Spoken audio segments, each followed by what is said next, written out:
I am here today to share some stories from my life in the hopes of illustrating that no matter what path you're put on, you can choose to promote peace.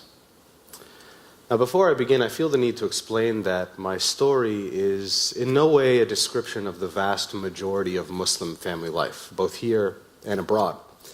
In fact, when people take the time to interact with one another, it doesn't take long to realize that for the most part, we all want the same things out of life.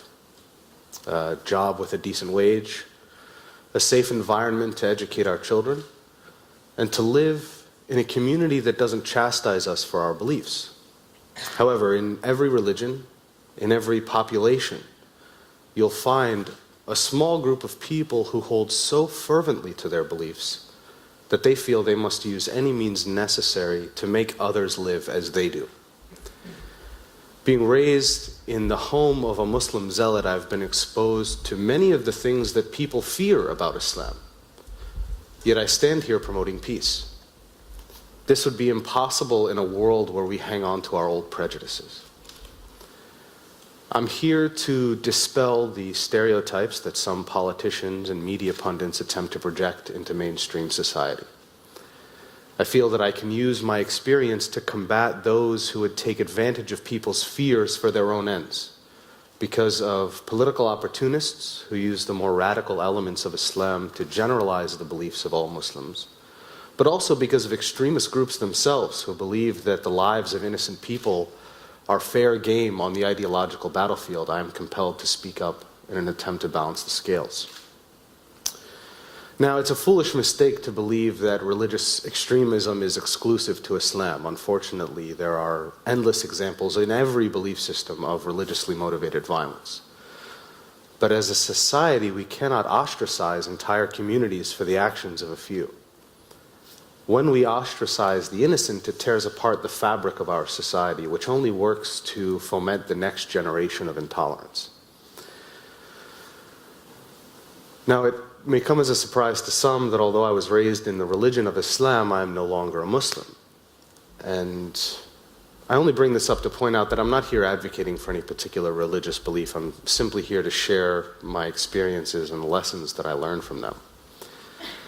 And having said that, I would like to illustrate the path that I was put on as a child by my father, who for most of my life has resided in maximum security prisons.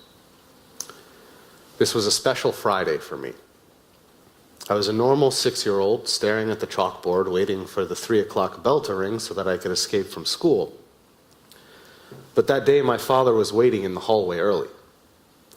He said, "Salaam alaikum," which means peace be upon you. And I replied, "Wa alaikum salam," and peace be upon you, the proper way for two Muslims to greet one another. He tells me that we're going to the mosque for Friday prayer, where the blind Sheikh Omar Abdurrahman was to preach. You see, at midday every Friday, millions of Muslims around the world gather into mosques to listen to sermons given by sheikhs. The Quran, the sacred text of Islam, says that praying in a group brings you more blessings than praying alone, making Friday prayer the most blessed prayer of the week. Now, most clerics preach harmony between Muslims and non-Muslims, believing that there is a place in this world for all of its inhabitants to live in coexistence. The blind sheikh was not one of those men. He sat at the front of the worshippers with a microphone attached to his collar, and he began his khutbah, or sermon. And I tried my best to mimic my father as he listened intently to the sheikh's words. That day, the sheikh argued that Western culture was corrupting Muslims all over the planet, that the consequences of Western-style democracy were materialism, sexual perversion, and idolatry, meant to distract believers from the true word of God, laying the blame for the Muslim world's ills on many of the same groups that men like Jerry Falwell blamed for 9/11, pagans, feminists, and gays. But the sheikh saved his most venomous words for that of the nation of Israel. He spoke of interference and collusion by the United States and its Western allies to further their agenda at the expense of Muslim nations, and he used that support to foment the emotions of his congregation. He also claimed that the United States had persevered in its Cold War with the Soviet Union by using the hearts and bodies of Muslims as a military and economic strain against the Soviet Union, and that when they fell, America discarded those Afghan fighters like trash on the side of the road.